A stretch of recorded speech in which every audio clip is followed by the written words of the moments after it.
Hello everyone, welcome to the YouTube channel Mission Net Physics Exam. And guys, today in this video I am going to discuss the first topic of quantum mechanics from the book that is Quantum Mechanics Concepts and Applications by N. Jaitley. So now we are starting our first chapter from this book, and the chapter name is Origins of Quantum Physics. Now in the first topic of this chapter we are going to consider historical note, in which we are mainly going to focus on birth of quantum mechanics and failure of classical mechanics. So guys, all the things I will discuss with you in very easy to understandable manner, and if you want to know about all those points which have been mentioned in the first topic of this chapter, keep on watching this video till the end. There are many phenomena we will consider in this video related to the birth of quantum mechanics and the reasons of failure of classical mechanics. Keep on watching this video till the end. All the concepts will get clear to all of you. Also guys, before starting the discussion, I would like to tell you one more thing, that is, if you are new on this channel, you can subscribe the channel, that is Mission Net Physics Exam. Subscribe will be written below this video. Just click on that once, and after clicking on subscribe, click on the bell icon as well. Along with this guys, you can also share this video with your friends, those who are in BSc or MSc, or those who are preparing for CSR UGC NET exam or GATE physics exam or any other physics entrance exams. So this video is going to be helpful for all the students. Clear? Now let's quickly start the discussion. So basically guys, as I have told you, in this first point we are going to consider historical note. Clear? So first of all, let me just tell you about those facts which were the two facts which have cleared this thing, that like classical mechanics is not going to explain all the phenomena. So this is going to be divided into two major domains. Okay, so we have divided these two components in two major domains. Now what are these two domains guys? These are relativistic and microscopic domains. Now as I'm going to explain this thing to you, it will get clear one by one. There are many topics in this note, this first topic, that is historical note, but along with that we are going to consider many topics of physics in this, so it's gonna be very important. So basically guys, the two major components are relativistic and microscopic domains. Clear? Now in this relativistic domain we have got to know that at very high speeds, okay, very high speeds means what? The speeds comparable to the speed of light. Okay, Newtonian mechanics ceases. What it means? That means Newtonian mechanics was not able to explain the phenomena at very high speeds. Okay, so this is belonging to relativistic domain. Clear? Next thing. And this has been showed in Einstein's theory of relativity. The first of all, this thing has been observed in Einstein's theory of relativity. Clear? Next thing. If you are going to talk about microscopic domain, so you have observed that in relativistic domain we have got to know about this thing, that at very high speeds Newtonian dynamics ceases. Clear? Or Newtonian mechanics ceases. Next thing, if I'm going to talk about the microscopic domain, so guys, in that case it has been observed that classical mechanics fails in providing the proper explanation of several newly discovered phenomena. Now what are these newly discovered phenomena guys? Let's talk about that, like related to atomic and subatomic structures. Okay, now there was the need for new concept to describe these structures. Okay, so what happened? The structure of atoms and molecules and how light interacts with them. So this phenomena, all these phenomena, classical mechanics was not able to explain. So now we need a new concept. That means we are going to move towards quantum mechanics after this. So these were the two domains which have clearly explained us that yeah, classical mechanics is not going to explain all the phenomena like we have observed till now. Now next thing. So guys, there are some microscopic phenomena which classical mechanics was failed to explain. So let's name them so that you will be able to familiar with this thing, that what are these phenomena. So basically guys, like black body radiation, okay, photoelectric effect, then atomic stability, then we are having atomic spectroscopy. So classical mechanics was not able to explain all these phenomena easily. Clear? Now, after this, the first concept related to quantum mechanics has been introduced by Max Planck. And how and what was there in this first concept? Let's talk about it. So till now we have considered that where classical mechanics has failed. Clear? Now we are moving towards quantum mechanics. So first concept of quantum mechanics has been given by Max Planck. Okay, that means that was the introduction. Next thing, this was the concept of quantum of energy. This was the concept of quantum of energy, which was like he has considered it to explain the black body radiation. Clear? Who has considered it? Max Planck has considered it to explain the black body radiation. Clear? And he postulated that energy exchange takes place between radiation and its surroundings in discrete or quantum amounts, okay, or quantized amounts. Clear? So this was the postulate given by Max Planck, and also it was supporting that quantum mechanics concept. Clear? Now he has also considered the fact that energy exchange between an electromagnetic wave and frequency nu, okay, the frequency nu of that corresponding to the wave, okay, and matter, the energy exchange between an electromagnetic wave of frequency nu and matter occurs only in integer multiple of h nu. Okay, so that means nh nu. If energy is exchanging between electromagnetic wave which is having the frequency nu and between matter, electromagnetic wave, okay, and matter, so that will be exchanged only as integer multiple of h nu, okay, where h is Planck's constant. Okay, now in this case guys, he called it energy of a quantum, okay, energy of a quantum. Which phenomena? When he has considered that energy can only exchange between the electromagnetic wave and matter as an integer multiple of h nu, so he called it the energy of a quantum. Clear? Next thing, in 1905 Einstein provided a supporting concept, okay, to this. Einstein has also provided a supporting concept. Clear? Now what was that concept which was in support of Planck's quantum concept? So guys, he was trying to understand, who was? Einstein was trying to understand the photoelectric effect. Okay, at that time what happened? Einstein considered and related the Planck's idea of quantization of electromagnetic wave, okay, waves with light as well. Okay, so what happened? When Planck has explained it, he has considered that the energy exchange will take place between electromagnetic wave and matter as an integer multiple of h nu. Clear? Now along with that, now when Einstein is going to consider this phenomena to understand or to explain that photoelectric effect, he has considered this concept not only for wave but for the light as well. Clear? So in this case, what is going to happen? Guys, and after following Planck's approach, he stated that light itself is made of the discrete bits of energy, okay, or you can say the small particles, discrete bits of energy, or we can say small particles. Now these particles or these bits of energies are known as the photons. So from here we are having the concept of photons. Clear? Next thing, and each photon is having energy equal to h nu. Clear? So this is gonna be like again a very important concept, and we generally use it, but how the things we are having. Clear? So we are having in sequence. Okay, we are considering them now like, okay, how the quantum mechanics has been discovered or why it was needed.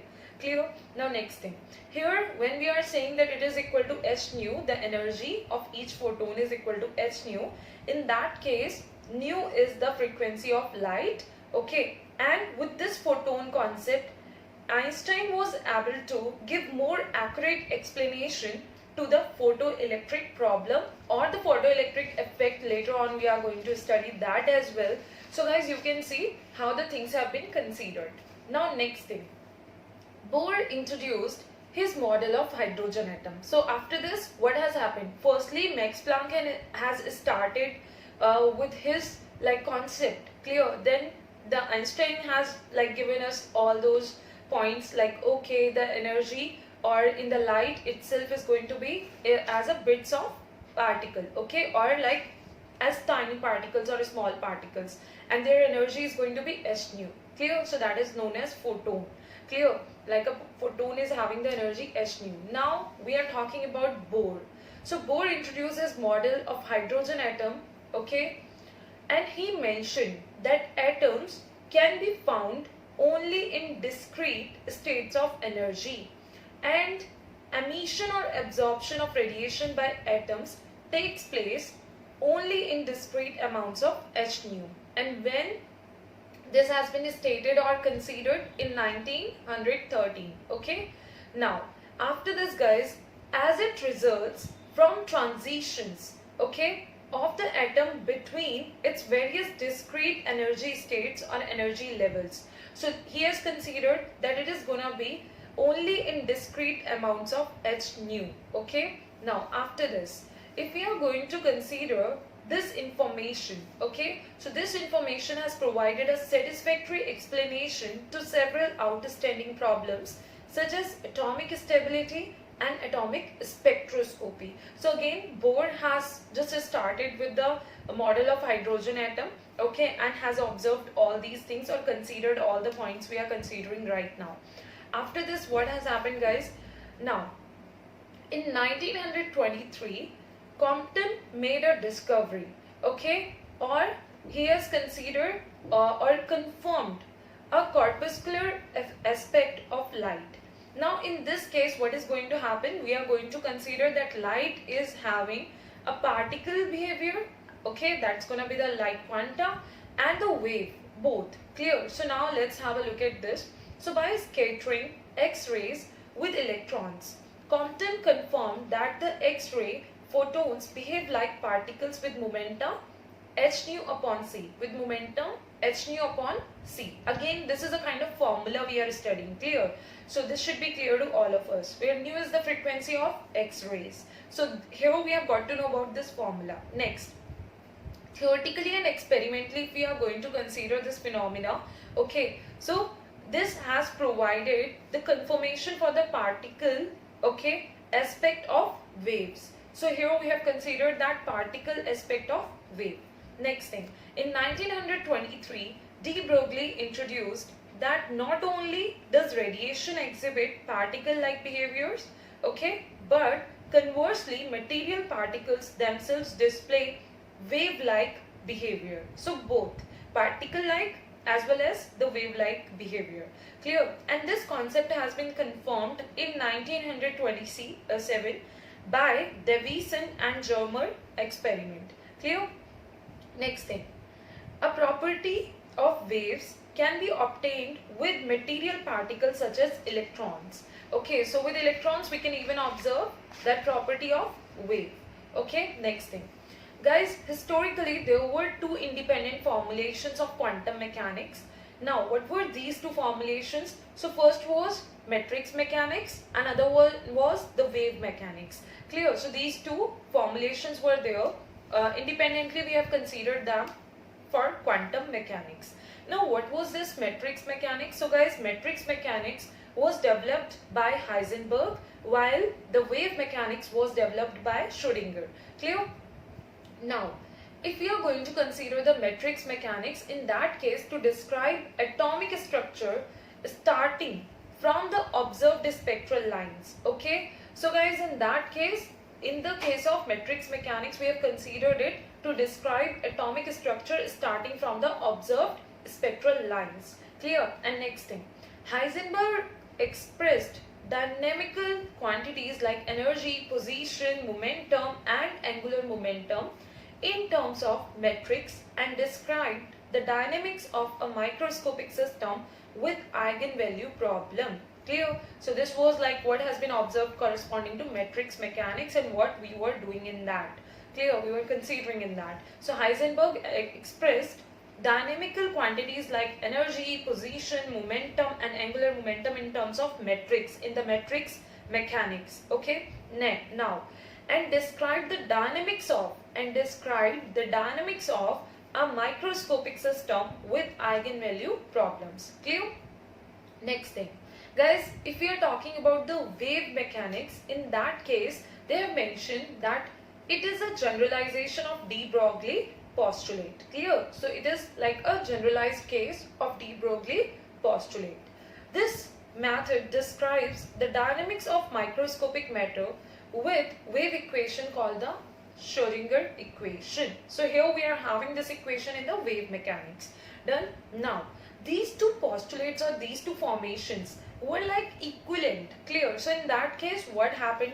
Then Dirac suggested something, a more general formulation. So what was that more general formulation? There we are going to consider the Bra-Ket vectors, that means the state vectors, okay, and operators. So this has been introduced by Dirac. Clear? Next thing. In 1928, spatial relativity has been combined with quantum mechanics, okay, and this was also a concept given by Dirac. Clear? And to observe the motion of electrons, this has been done. The spatial relativity has been combined with the quantum mechanics. Now guys, this equation was known as Dirac's equation, which we have got after combining this. Okay, now next thing, this has been predicted the existence of an antiparticle. So with the help of this, we have predicted the existence of antiparticle, the positron, which has similar properties. The antiparticles are having the similar properties, but their charge is going to be the opposite charge as their particle element. Clear? So just opposite charge is going to be there, and it's like all other properties will be same. Like for positron, if we are considering, its charge is different than electron, otherwise all other properties are absolutely same. Okay, next. So now there is just a final conclusion, and everything which has been mainly mentioned in the first topic, that is historical note, we have completed or we have discussed that. I hope now you are having a clear idea that what has exactly been given. If in the book you are going to consider the first point, there is going to be so much theory and it will be very much time taking process. So I hope that with this video you have got to know about the points very easily, and it will be very easy for you to consider all these points. Now our last point. So now finally we are going to conclude that quantum mechanics is a theory that describes the dynamics of matter at the microscopic scale. Okay, like we have started from the microscopic scale, okay, or the domains. We have considered two domains there. So one was microscopic domain. So we are considering that, yeah, quantum mechanics is a theory which helps us to explain or to describe the dynamics of a matter at the microscopic scale. Clear? Now, there is a question which can arise, and that is also like given in that first note. So guys, the question is it important to learn this or all these points we have considered?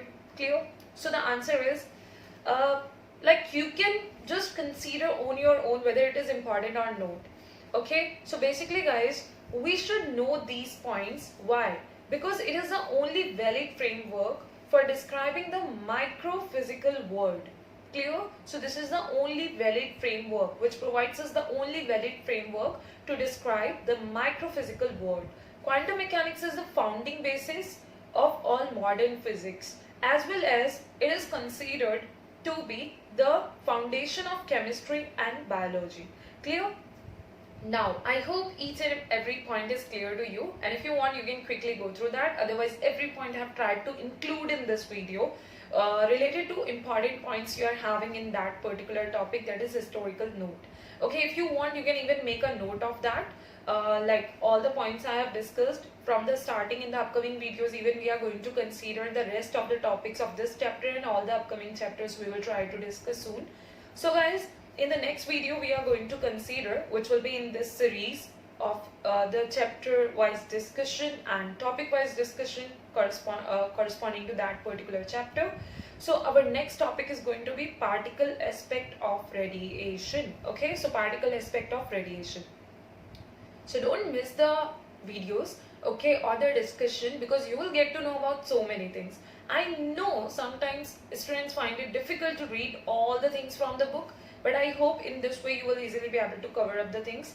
And anytime you can just cover up the things, the points I have discussed, and you will get to know like, okay, in this chapter, in this point, in this topic, we are having all these points given to us. Clear?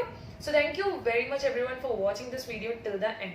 Now, guys, one more thing, as I have informed you about this thing, that if you don't want to miss any of the videos I'm going to upload on this channel, that is Mission NET Physics Exam, and if you are new on this channel, you can subscribe the channel, okay, and click on the bell icon to get the notifications for all the new upcoming videos I will provide you on this channel. Along with this, guys, one more thing, that if you are preparing for upcoming CSI or NET Physics Exam, you can even take the Unacademy Plus subscription, and after taking the subscription, you will be able to attend the live classes by the top educators we are having on Unacademy Plus for your upcoming exam preparation.